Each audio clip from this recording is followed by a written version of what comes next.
Hey, Prog Nation, how are you? This is Jim Marin from the Great Canadian Apes, and hope you had a great week for a start of 2022. So today we're going to be going through the highlights for today as well as the week that was. Today's price action, we were down 2%. We followed the morning downturn of the SPY NASDAQ and Russell 2000. And we're going to be going through the week's options and the hedges price target. And they came in right where it benefits the most. Our price target for the week and a look into next week. We'll be taking a look at the Ortex and Fintel short squeeze data. And there was a huge change in the short interest today. Double digits. Taking a look at the average purchase price for PROG, and we are doing well to hodl. We're taking a look at the European market, and we're going to take a look at this week's highlights and a look into next week to come. PROG is looking very good long term, not financial advice. So this was from the Reddit community. Thank you very much to you, Doofus OP, who says, according to Webull, most PROG owners bought in high. If a market crashes, why would someone sell such a heavy bag? That's my thought anyway. He's going to buy another $200 this week. And so if you take a look at the average purchase price, it's looking at $3.85. And there's a lot of people out there that bought higher. The green is, and that was from a few days ago. So this is the price point. The green is anything under 209. Right now we're at what, 192. And so most of the people, most of the shares out there have been bought higher, whether it's from institutional ownership or retail ownership. Most is higher.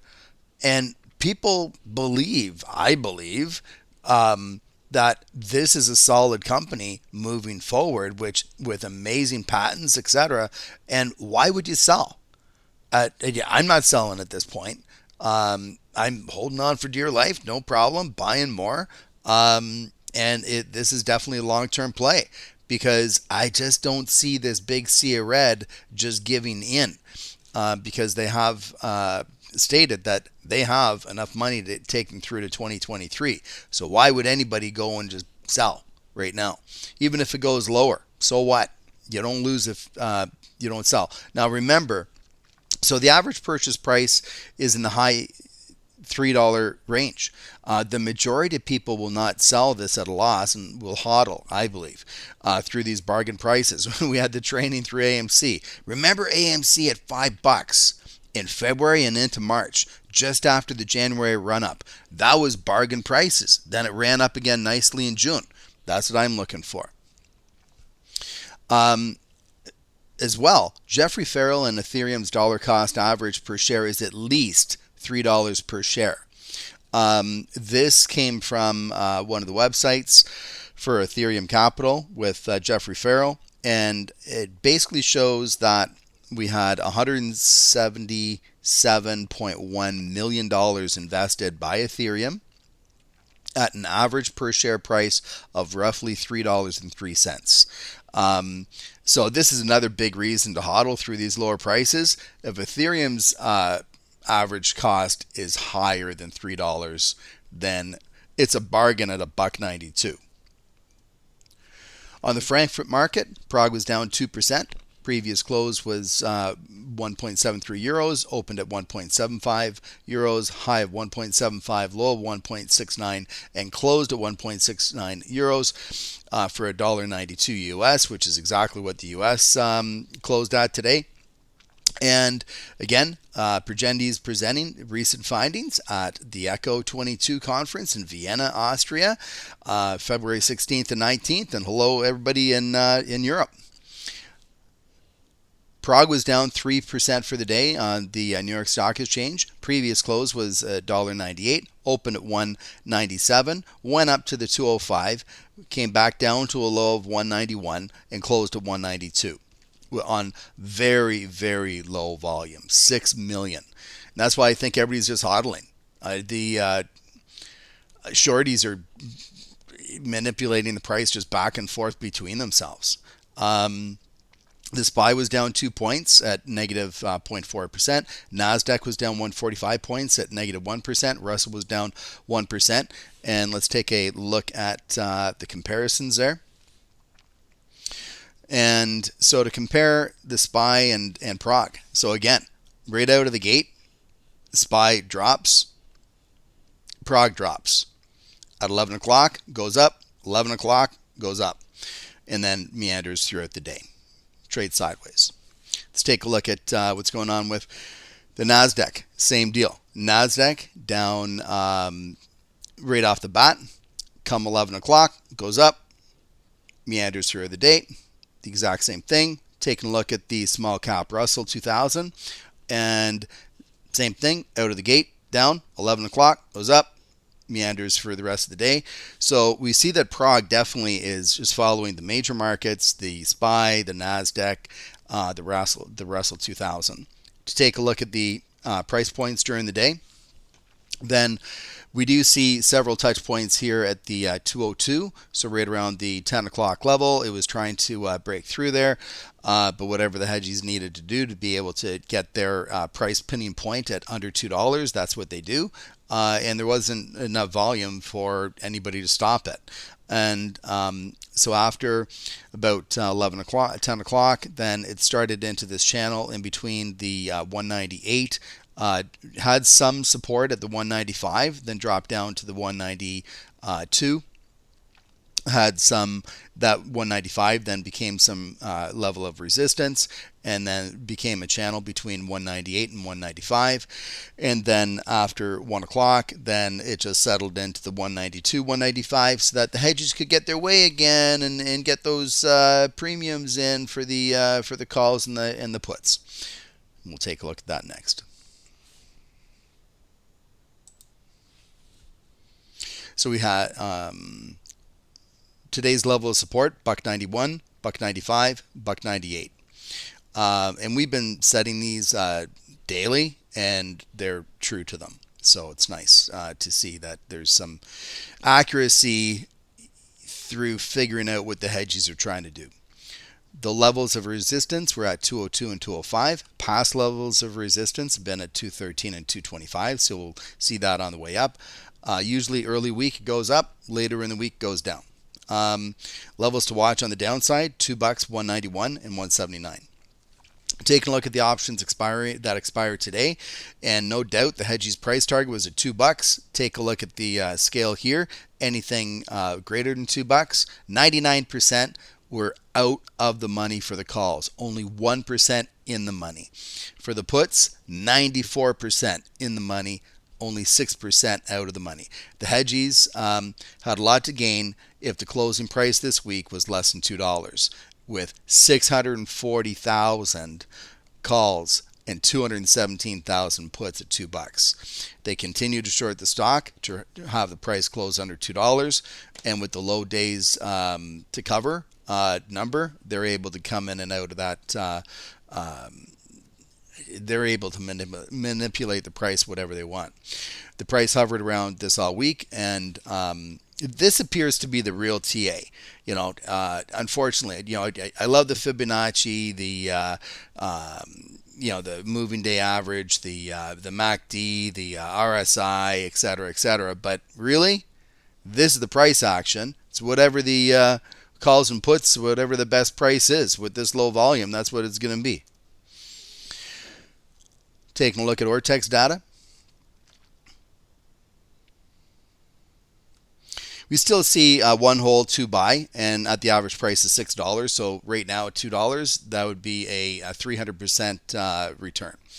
I want to take a look at the holders of just to be able to show you what's happened. This blue one is Ethereum's holdings, and we notice that June 22nd or June 28th, they had the 36 million shares, and then it was right at November 22nd. It's showing that it goes up to the 59 million at a price point of 409. So they're at a higher price point than we are right now. So I'm hodling, guaranteed that I'm hodling. Look at this short interest change. Went up 12% today. It's crazy. Board shares 5 million. Why did they do that? So that 2 days ago when the price was going up to like the 225s, that sort of thing, they just shot it right down to the $2 level, so that it'd be easier for them today to just slide in under the $2 so that they could scoop all those premiums for the calls and puts. They returned. There was returned shares of 2.3 million. Utilization is quite low, comparatively speaking, down 10% at 83%. Cost to borrow is down to 23% interest. Days to cover 0.33, so quite low, as I've said. Shares on loan currently 23 million. So there is a 9 million discrepancy between shares loaned and shares shorted. That went down 18% this week. Percent of free float on loan is 22.18%, down 18% from last week, and similar figures there.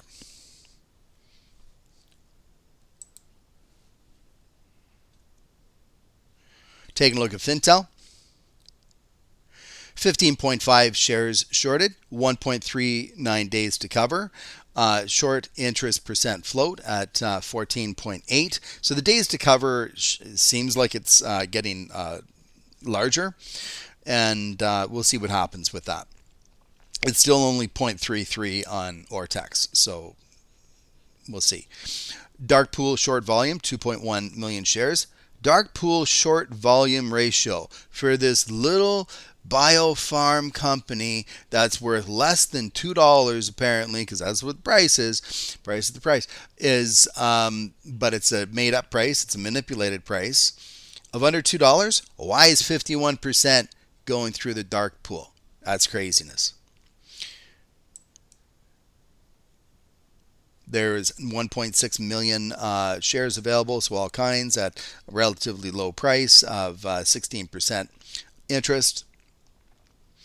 All kinds of failure to deliver is still going on, but it's not material enough to be concerned with. They're not going to do anything with them anyway. And so highlights of the week. It was a great week, even though we closed under $2. We had an article come out from Investors Place saying PROG stock is a buy as Progenity becomes a leaner company. We also had a featured medical journal publication in biomedical engineering. With the works with attaching mechanical devices to intestinal wall. It's currently featured as a cover article in the IEEE Transactions on Biomechanical Engineering. This is the PR that Progenity is putting out. It's not going to be like AMC's. AMC's a fantastic company. GameStop's a fantastic company, that sort of thing. But they're in the entertainment business. Rah, rah, rah. These guys are in the pharmaceutical business. If they say anything out of line, they get sued. So this is their PR, all these medical journal articles. Here, Progenity announces acceptance of 2 abstracts on the treatment of GI disorders at ECCO 22, the biggest conference for Crohn's and colitis in the world. And they were accepted to be able to speak on 2 different studies that they did, including patients, real patients, and the efficacy. What is efficacy? It's the ability to transfer the medicine, rather being an injection, through pill form right through the GI tract to the specific affected area. That's what Progenity does. That's what their patents are, and nobody else has that patent. So that's awesome that they've been accepted to speak on their findings, and that happens February 16th. Progenity also this week. This all happened this week. Also, Progenity submitted a patent application for the treatment of a disease in the GI tract with live biotherapeutics. So it's even one more to add to their list. And then coming up next week, Progenity is going to be participating in the H.C. Wainwright BioConnect virtual conference. That's going to be happening on January 10th at 7 a.m. I'll be setting my alarm for that one and give you some details on it. and it's available for all investors. And also looking ahead for the upcoming month, the January effect. Notice this was an article from last year dated January 17th. It doesn't all of a sudden affect, sure, more people bought in the very first day, but the January effect, which is after tax season when people sell it in December and then buy back in January, it's not like they buy it back usually the very first day when they come back. It usually takes a couple weeks, the first couple weeks, to be able to get back into that. Okay, so we have that to look forward to. Highlights, so today's price action, we were down 2%. Basically, we're following the market, and the hedgie's price pinning point just under $2. Our price target for the week was $1.90. It held firm above that $1.90 today to $2.25, and that's pretty much where it was all week. Ortex and Fintel short squeeze data. There's huge change in short interest. Went up 12% in one day, so lots of things going on, shady stuff for the hedgies in this one. And I can't wait till we get a great catalyst and the hedgies got caught again, and then FOMO comes in and we're sitting here with all kinds of shares. I'm loving it. PROG was purchased at an average price of in the high $3, both with the retail and with the institutional buyers. So currently, shorties are just playing with the price on extremely low volume. They're selling it back and forth to themselves. Some of us are picking them up, and so that's a good deal. I'm looking forward to next week. Now, the price target, without any big major catalyst, and the leaked patent is not going to be out until January 18th, if in fact that's true.